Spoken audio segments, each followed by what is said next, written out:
Welcome, one and all, whoever may be watching this, part 25, 26, Tides of Numenéra. I did kind of just end the game here because I wanted to check what to do moving forwards. I don't want these dudes to die. So I just wasn't sure what to do, but it sounds like the only thing that we can do is talk to Motley, so...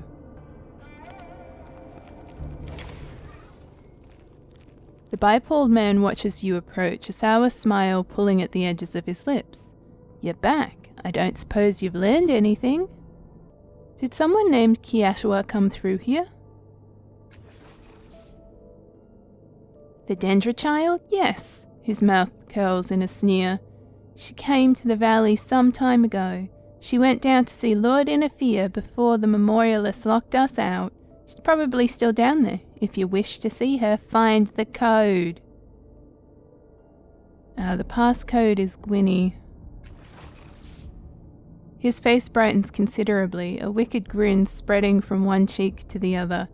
Excellent. Let us see how useful your information truly is.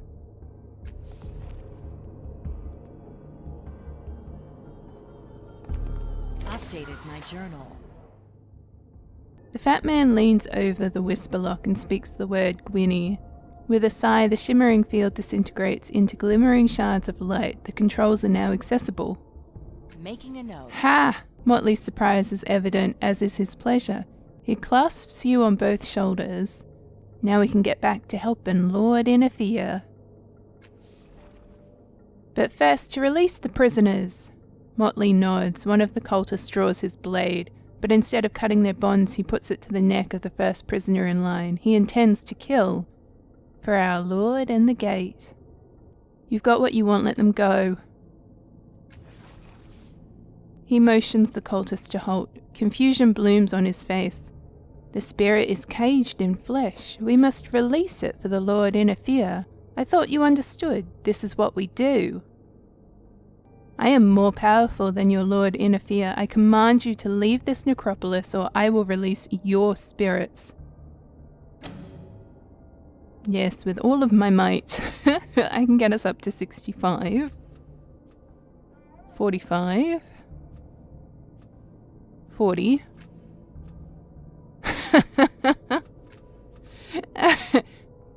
Oh nice, that was enough. He stumbles backwards, his grip on his blade loosening.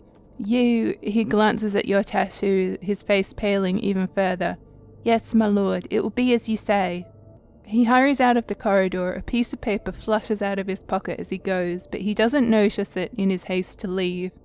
The paper lands at your feet. You pick it up as his footsteps recede into the valley.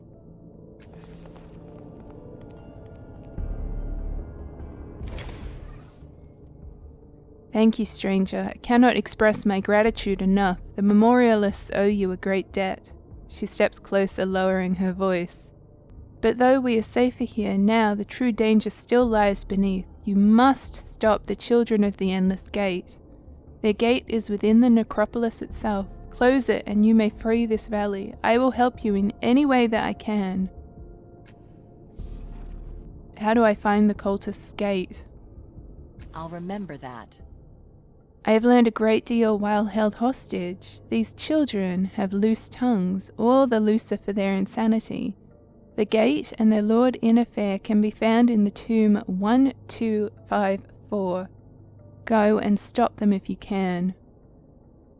Have you heard of a girl named Choi? I think she's dead, possibly interred here.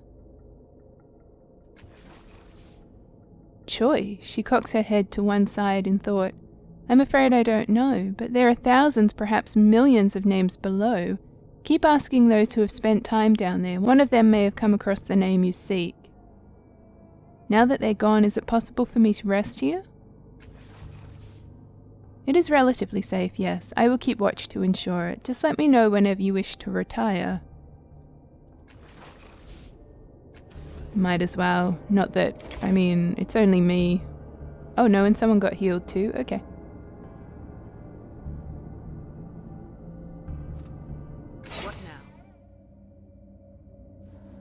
So the other option was to fight them, and I just feel like, knowing my lack of ability with combat, it was better to just try to deceive them.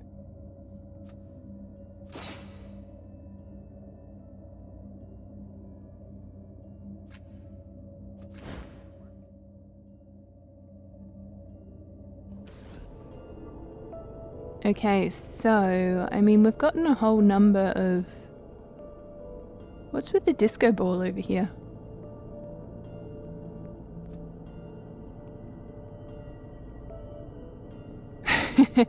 So many things I could loot.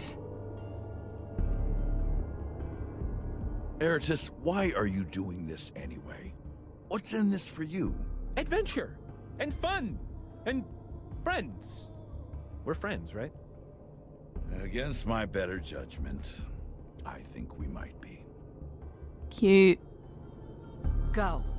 So there are a number of options that we were given. I don't know if they're just going to come up as prompts or if I'm going to have to remember them myself. If I'm supposed to remember them myself, then Let's go. we're in for some issues. 5 buttons are arrayed around the central hex. An indecipherable display glows on the bottom where a 6th button would otherwise be. A number has been crudely carved into the surface of the 5 buttons.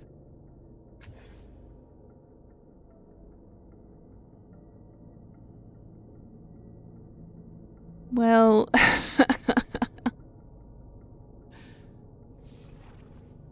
Alright, enter a code I already know.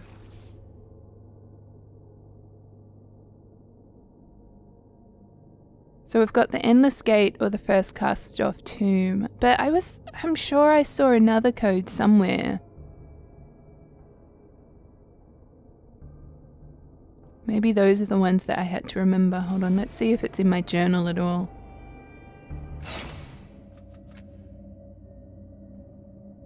Okay, so the Endless Gate.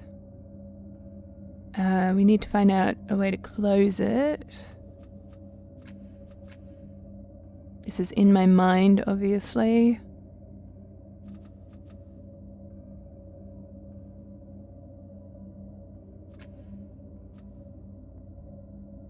Yeah, was it Phoenix that told me some? Oh, yeah, his note. His note had some stuff on it.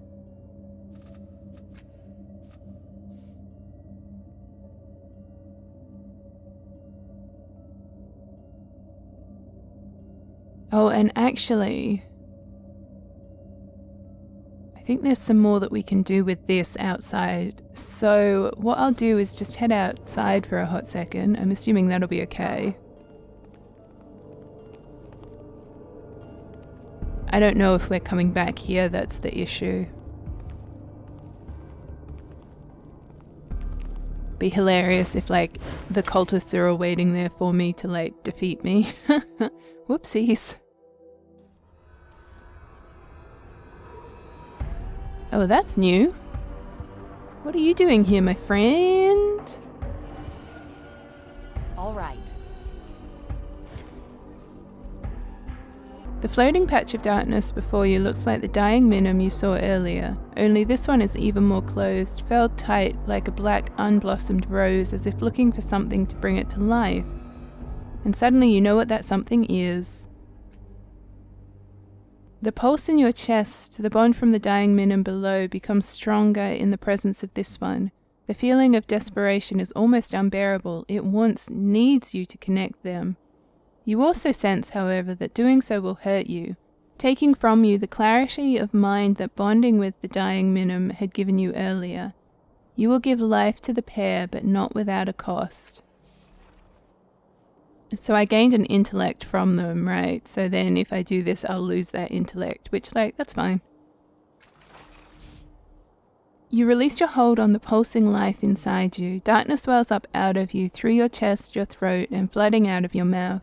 It chokes and burns, leaching energy and alertness from you as if feeding the newborn thing with your own vitality. After what seems like an eternity, the pain subsides, followed by an overwhelming feeling of relief. The effect on the darkness is miraculous. It quickly becomes more diffuse, less a clot and more a cloud, expanding, unfurling until its dark center is revealed, and within that center a pulsing red light and a welcoming warmth that carries with it the echoes of sounds you are not hearing around you. So I'm assuming if we walk through this one, it'll take us down to the other one. It's going to be my take on that. It's a plan. But it'll be easier for us to come through this blue one.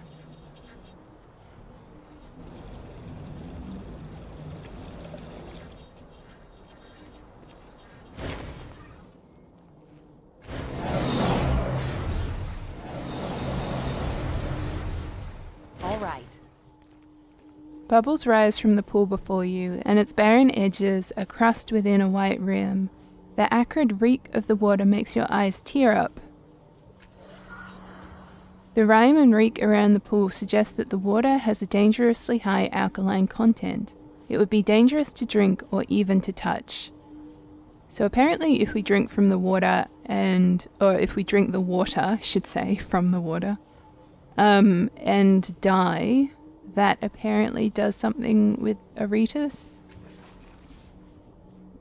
You know, ordinarily I'd laugh at your mistakes, but this one might get you killed. Don't do it.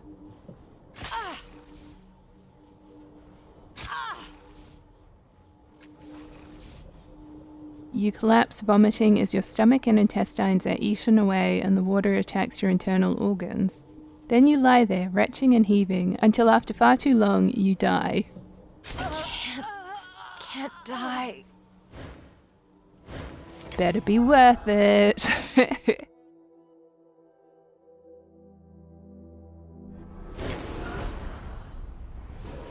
No, I see you there, buddy. While we're here, I'm half tempted to try this again.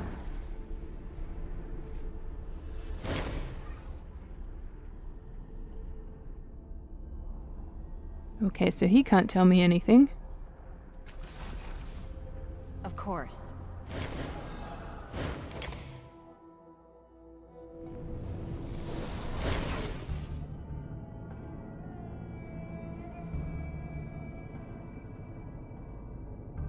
Time's wasting, Cast-Off. Let's go.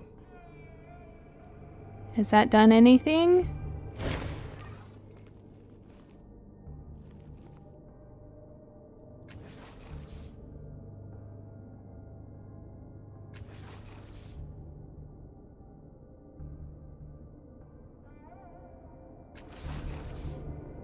I guess maybe I did that wrong. Alright, whatever. Let's just do this. Okay, so Of course. let's look at Phoenix's note. What's up, guys? Sorry, I just had to die for a hot second.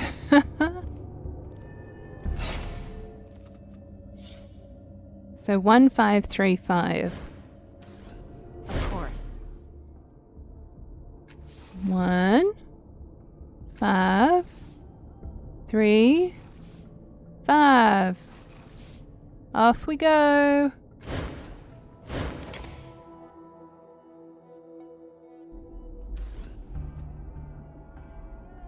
Well, you have a beautiful face, my dude. On it. Updated my journal. This nearly human face has been sculpted to look like it is emerging from the stone floor. As you draw near, the mouth suddenly begins to move. It speaks in an unfamiliar tongue, and you feel a light touch across your mind. The face continues speaking, adjusting pitch and vibration of its words as it zeroes in on a shared language. The jumble of noise becomes recognizable speech quickly, and the face becomes more human. You recognize the face. It is that of Phoenix, the enigmatic man in the valley. The voice is surprisingly pleasant and warm. I am Phoenix, seeker of knowledge, lover of wisdom, questioner of truth. I found ways to bend space and fold reality, but it was not enough to keep death from my door. If you are hearing this message, I am missing a part of my consciousness. I have communicated with it and feel its presence nearby, but it does not return. The voice fades, taking with it the memory of the language it spoke. Oh, interesting. Yes, now.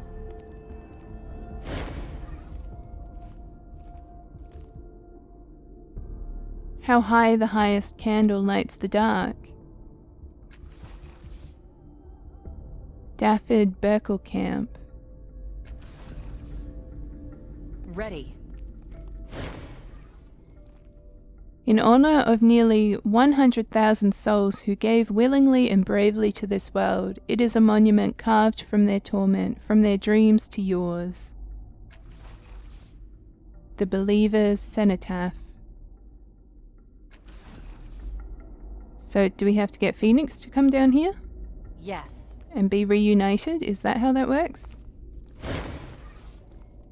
Take me home. What?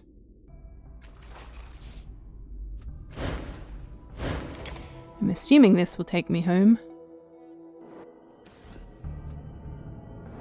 Alright, let's go talk to Phoenix. Hopefully this will have a better ending than my attempt to drink liquid and help Aretus.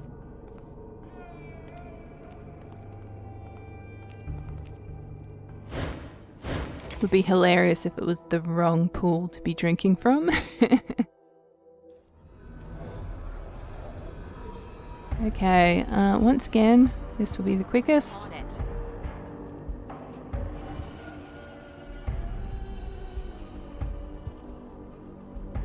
I've just noticed Aretus only has 2 intellect. My man! Smartest bulb in the shed.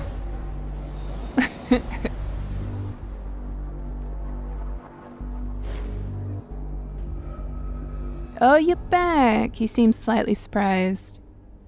I found your maker in the necropolis. The note contains a code to your tomb. Making a note. He takes the note from you, scrutinizing it intently. He shimmers and flickers momentarily, and then exerts himself to remain material through a force of visible will. That would explain why I could not understand myself. An artificial construct in my mind. I am dead and manifest again. Have I mastered time? He takes an internal inventory. No, I am a particular shade, a remnant, an echo of what could have been. I shall fade then, and hope that my lesson remains. I thank you. Knowledge is precious. Treasure yours, and now I will rest. Farewell. With a flicker of light, the yawning of a consciousness roused and returning to oblivion, he flickers away into the air.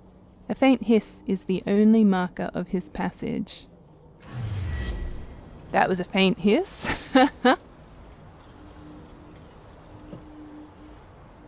Alright, cool. Well, at least we did a thing. Let's go.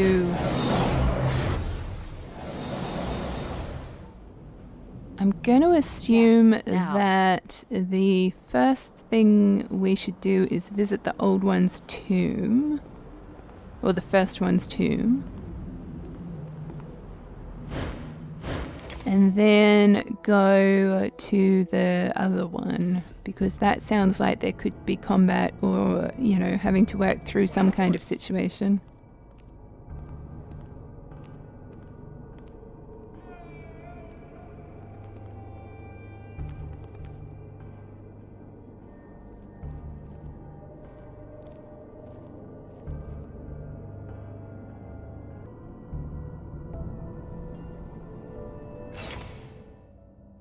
Also, this one, Motley's thing.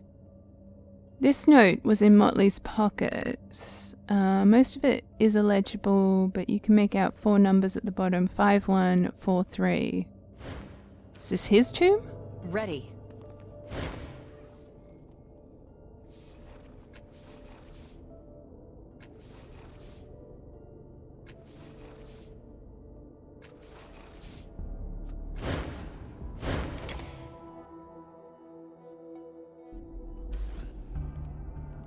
Oh, hello.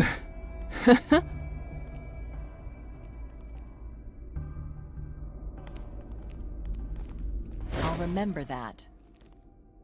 A frail humanoid creature with olive skin, clad in rags wrapped around its waist, rummages about aimlessly, fidgeting with elongated hands. Scattered and frizzy, dark strands on its scalp appear to be hair. It's Gollum! As you approach, he rears his head, revealing large yellow eyes with tiny black dots that stare back at you gleefully. His smile, wide for a creature of his size, shows a perfect set of teeth. Oh, okay. As his head moves inquisitively from side to side. You stand in Oddwall's mind, he proclaims. Its thoughts are strange. No words, only music, humming, whistling, singing, sometimes with lyrics, sometimes without. They make no sense at all, not even musically. Another Kako who's hold. He leans forward to look at the strange man. His tattoos slide down his arms, bunching at the wrists as if straining to touch the object of his regard. You're not mad at all, are you? Madness?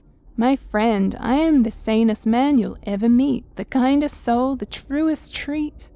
Those who call me out of sanity have gone into that place themselves. He raises an eyebrow. What he's saying is that he's had his mind twisted by crossing through higher dimensions, and that anyone who thinks he's cocked is blind. He addresses the little man again. Is that about the right of it? He nods frantically. As I just said. What are you doing here? Doing? All the myriad delights of life lie before me. Breathing, heart beating, observing, digesting, expressing, micturating, pontificating, answering, ruminating. It is a good time to be alive, to be alive. He shoves a piece of his junk. So I am discovering myself, and the world, and the hidden parts of the universe. Listen, these tombs, I know them. They sing to me, their new children. The children in their gate, I know of them. I even know the fearful inner fury. They are not secrets, though they are secretive. Look around you. You see the walls? I see the history, the past, the future, the potential. I line up probabilities and then push them around until they are true. And then I understand the patterns. I retain the patterns. So what am I doing here? Learning. He gathers up his junk. What can you tell me about the children of the Endless Gate? He lowers his head and smiles. They know me, I know them, and when they come with ill intent, when they come as friends, I greet them warmly and keep an open otherwhere at my back. When they come as enemies, they cannot find me. These doors to the other worlds, I have opened them. One brought me here, one opened my mind and spilled my thoughts out. One taught me to push my thoughts back in. He hefts a handful of small bones. You don't know where he found them. He casts them on the floor and laughs to himself and scoops them back up. So strange to think of a mind as a place to store thoughts, only by custom, only by memory. Much better to find a place for your thoughts in the world, he pauses and thinks. Of course, then you have to worry about someone stealing your thoughts. Can you tell me anything useful about the children of the Endless Gate?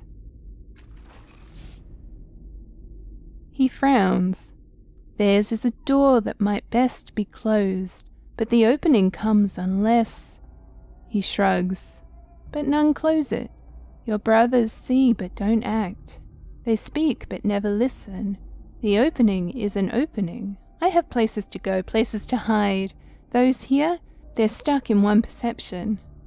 The gate, a weight of hate, too late, too great to close the gate. What do you know about inner fear? Who knows a sibling better than a brother? Who has forgotten the face of his father but remembered his acts? Who has seen a broken mind turned into a vengeful thing? He has no taste for blood, nor for flesh, but his children bring him these morsels anyway. They do not heed his advice. They call him Lord, but he is their slave. Poor inner fear, a life misremembered, misinterpreted. He regards his junk pile. A life wasted in fear. Inner fear, too near, too dear. Engineer of fear, sincere. Oh, that's interesting. I completely forget where we saw that memory. I think it was the weird glowing crystal thing back in the valley that showed us a memory of someone who was trying to run away but was being followed by children, in quotation marks, who were offering him all kinds of amazing stuff.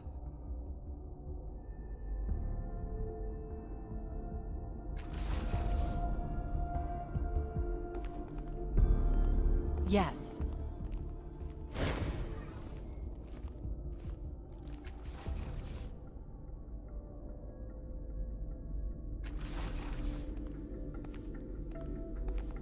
Okay, so I think he was just worried about us stealing from him. Sorry I didn't read that because I was like, oh, quickly, farewell, I need to end this video, and then it sort of, stuff happened.